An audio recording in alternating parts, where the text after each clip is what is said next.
ต้องจะได้แต่งดีเนาะแต่ว่าเนี่ยเอาแบบบางๆไปเป็นโอ้ยที่ไหนนะ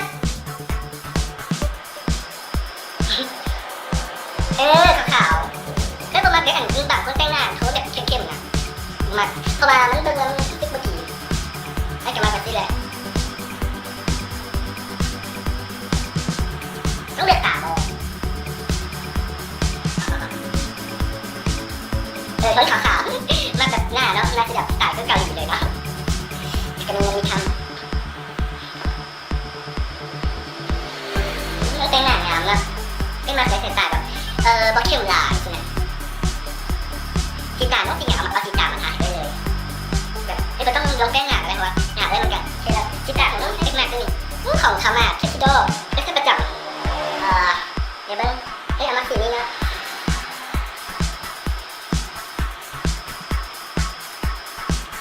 มีกระเป๋ากัน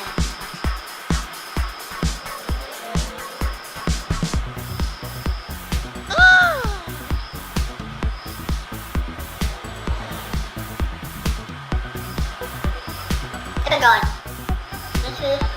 ที่ตัดหมากแบบแล้วก็เอาแก้มเบาๆเลยล่ะ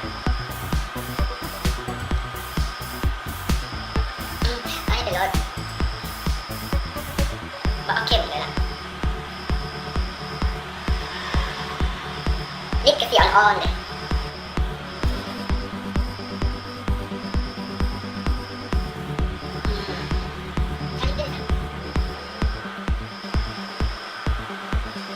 นี่ต้องใช้ของอย่างใช้ของดีนะนี่ของแอปเปิ้ลว้าวให้มาแบบเป็นนางงามนะจะมามันคือบาทแล้ว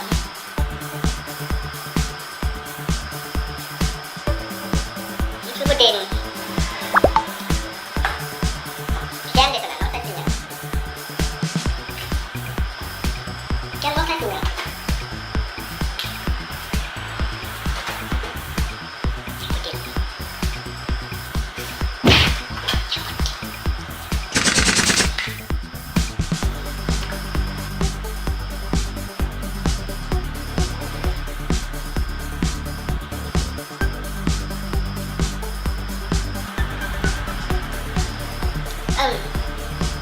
คือประเด็นเนาะแบบเป็นรักหวานๆแต่ประเด็นเอาสิจ๊ะไอ้หยิบสอดจากคิ้วแล้วสีแต้มเองแล้วก็สีตาก็ได้อยากได้ประมาณแบบเข้มไหนสองสีน้ำตาลลงมาแบบนี้เขาประมาณเข้มหลายเขามักต่อแบบเป็นธรรมชาติเพราะว่าสีเข้มหลายมันจะให้หน้าเบิ่งแล้วมันงามเป็นงาม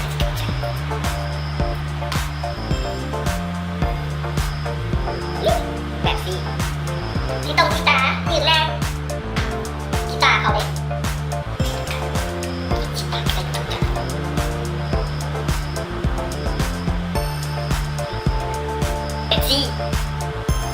มันถึงเด่นแต่ว่าไม่ได้เข็มเพราะว่าหน้าเอาเลยตุกนะเป็นนิ้วเลย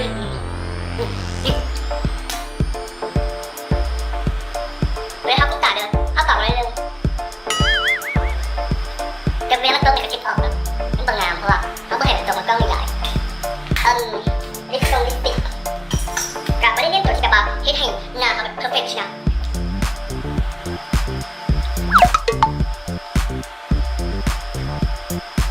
คือเขาจะไม่ได้รู้ที่เห็นหรอกจะให้สีก็ต้องแบบเป็นสีให้ของกันเด็กต้องแบบนี้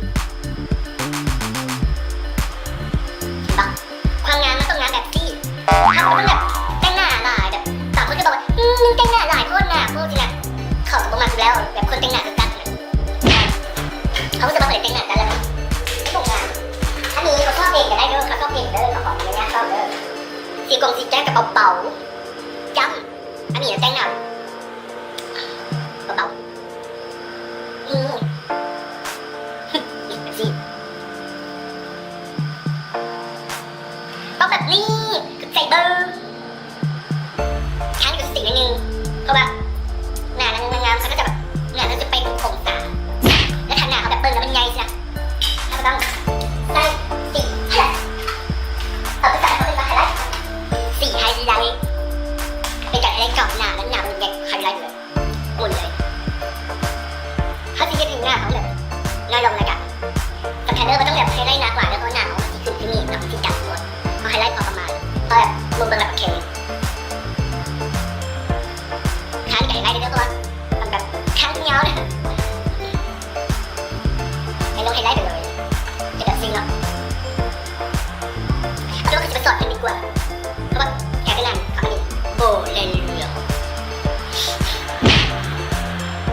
นี่เป็นการไฮไลท์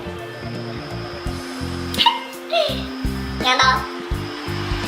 คือว่าฉันนี่แหละฉันหนักกว่าไม่ต้องติดขนตาแล้วเพราะว่าการติดขนตาก็ติดที่หน้าเขาเบิ่งแล้วมันก็โอเคนะเห็นบ้านเกินประมาณนี้แหละไผ่มากเนาะไผ่สนใจนะไม่ต้องไปหามีก็ได้เพราะว่าแต่งหน้าไปเรื่อยๆมาหาเขาดิเขาติดหน้าอย่าลืมกลัวเป็นทุกคนสั่งสำหรับวันนี้เนาะสำหรับวันนี้เนาะกะยี่ตอนนี้นะฝากไว้สำหรับคลิปผู้เด็ดตัวนี้นะมันก็จะติดแบบว่ามีก็มาเจ็บตัวเองแน่มันต้องเสียงในการหน่อยเพียงที่ไหนตัวเองแน่เขาจะเบาเพียงที่ไหนตัวเองแน่พูดจักกัดแตงแน่พูดจักไม่ต้องเสียงกระดิ่งสั่งไหนแน่แล้วเขาก็จะได้งานแบบนี้แบบงานแบบนี้แบบสมใจไม่ต้องจ้างเสียงหรอกเงินเพราะว่าจ้างไหนก็เปลือกเพราะว่าเพื่อนที่หาเงินได้เนาะจ้างเพียงแต่งหน้าให้ตัวเองแล้วเขาจะได้แบบนี้สำหรับวันนี้ขอลาไปก่อนฝากไปแล้วฝากคลิปนี้ไปให้คนที่อยากมาแต่งหน้าตัวเองแน่สำหรับวันนี้เนาะเจ้ขอลาไปก่อนเจ้าของปั๊มน้ำมันใหญ่ที่สุดเลยเนาะอย่าลืมนะเองแบบสิไม่ต้องไปหาตังค์ถ้าอยากไปหาตังค์แค่ไปหาหนูเด้อสำหรับวันนี้บ๊ายบาย You